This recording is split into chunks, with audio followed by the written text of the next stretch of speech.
Salut à tous, aujourd'hui vidéo unboxing. Les copains de Shapexcel nous ont renvoyé une nouvelle lentille à essayer. Aujourd'hui on va parler de leur lentille anamorphique. Avant d'attaquer l'unboxing à proprement parler, je vais juste vous parler un tout petit peu de qu'est-ce que l'anamorphique. L'anamorphique, c'est les lentilles format cinéma qui vont réélargir vos images et donner les bandes noires type cinéma. Moi personnellement, ce qui m'attire le plus dans l'anamorphique, c'est les lens flares très longs, très rectilignes, qui sont extrêmement esthétiques. C'est pour ça que j'ai hâte, vraiment hâte, d'essayer cette lentille. Allez, on est parti pour l'unboxing.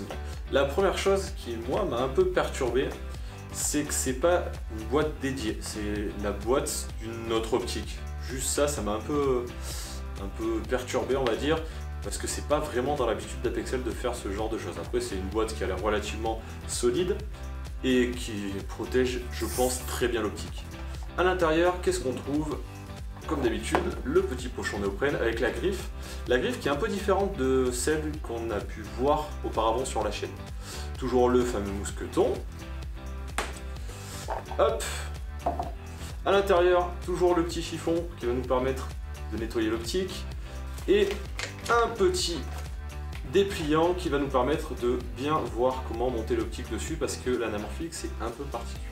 Petit détail qui est bien précisé dans le fascicule, c'est une lentille qui est quand même prévue pour être utilisée avec Filmic Pro ou ProMovies. ProMovies que sur iOS et Filmic Pro qui est compatible Android et iOS.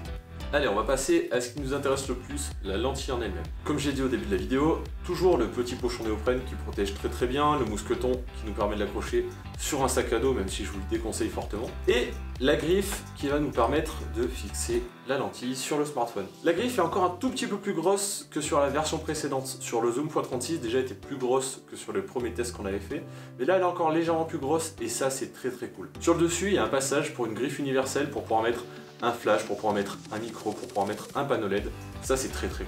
Voilà, je pense que pour la griffe, c'est à peu près tout. Elle a évolué en bien et ça c'est bien. Allez, on passe à l'intérieur du petit pochon. Alors, toujours aussi bien protégé, on a un petit cache plastique qui va nous protéger l'avant de la vitre.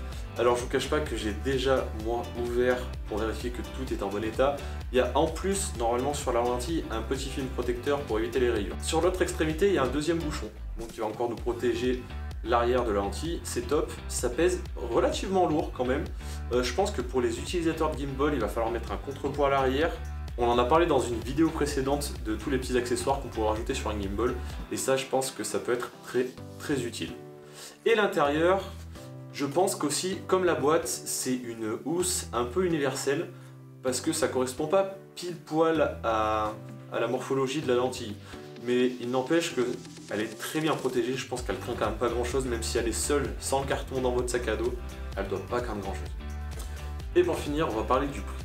C'est une lentille qui coûte entre 67 et 75 € sur Amazon. De ce que je peux en voir, ça a l'air très bien fait au niveau des finitions, de la conception, ils ont utilisé de très bons matériaux, c'est très lourd pour une optique de cette taille là. Donc je pense que ça vaut le prix. Honnêtement, on n'a pas encore fait les tests. Vous verrez deux vidéos qui vont suivre sur la chaîne. Une vidéo où on va se promener un petit peu, on va les filmer, ça va être une vidéo sans dialogue, juste dynamique.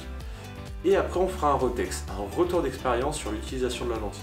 En attendant, j'espère que cet épisode vous a plu et je vous dis à la prochaine. Ciao!